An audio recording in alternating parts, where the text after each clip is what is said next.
Ya, Rumah Sakit Darurat COVID-19 Wisma Atlet ini sudah beroperasi selama 2 bulan. Di rumah sakit darurat inilah ribuan pasien COVID-19, baik yang bergejala maupun tidak, menjalani perawatan. Iya, di balik tembok tower tinggi berzona merah dan kuning itu terselip cerita kepahlawanan, pengorbanan, dan juga sukarelawan. Berikut kisahnya.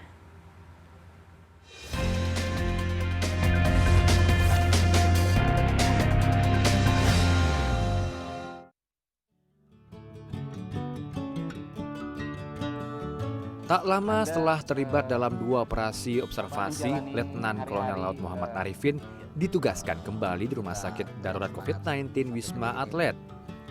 Tugasnya mengomandani operasional sehari-hari Wisma yang berlokasi di Kemayoran, Jakarta Pusat. Ia punya pengalaman selama observasi WNI X Wuhan di Pulau Natuna pada Maret lalu dan observasi WNI X anak buah kapal Diamond Princess dan World Dream di Pulau Sebaru, Kepulauan Seribu pada bulan yang sama. Sejak Rumah Sakit Darurat COVID-19 Wisma Atlet Kemayoran, Jakarta diresmikan Presiden Joko Widodo pada akhir Maret lalu, sejak itu pula Komandan Kesehatan 1 Satuan Batalion Marinir ini saban hari berinteraksi dengan pasien. Seperti itu, ada pasien mengancam untuk bunuh diri, ada juga sudah 8 kali tes swab positif terus kan gitu. Ya itu protes, kok positif terus gimana komandan? Saya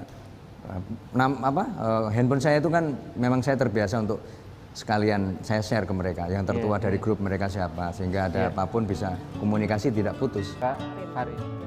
Dr. Aulia Gifarnisa juga punya cerita mengesankan.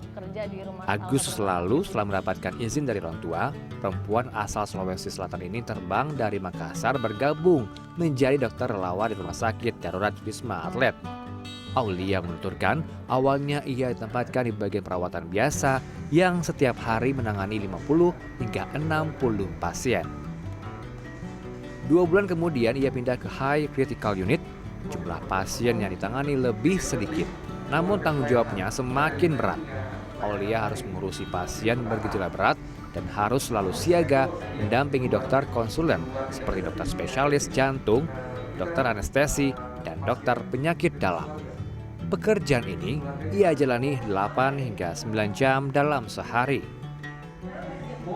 Itu juga sebenarnya tantangan sendiri buat kita tim medis para dokter kan. Soalnya antara mental sama fisik kita harus kuatin diri sendiri, tapi kita juga mau kuatin ke pasien gitu. Jadi makanya kalau misalnya habis shift, habis jaga, kita benar-benar harus manfaatin waktu untuk istirahat total gitu.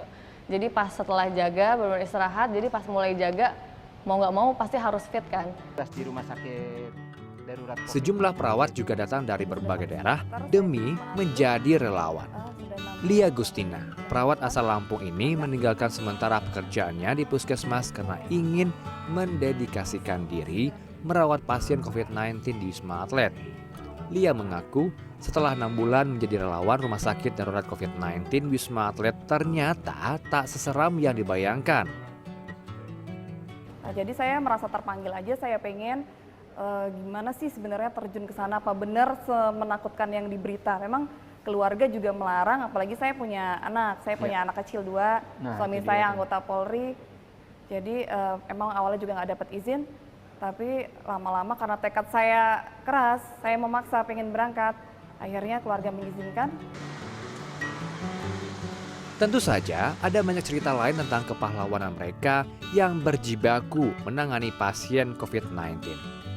Sebagian dari mereka bahkan kehilangan nyawanya.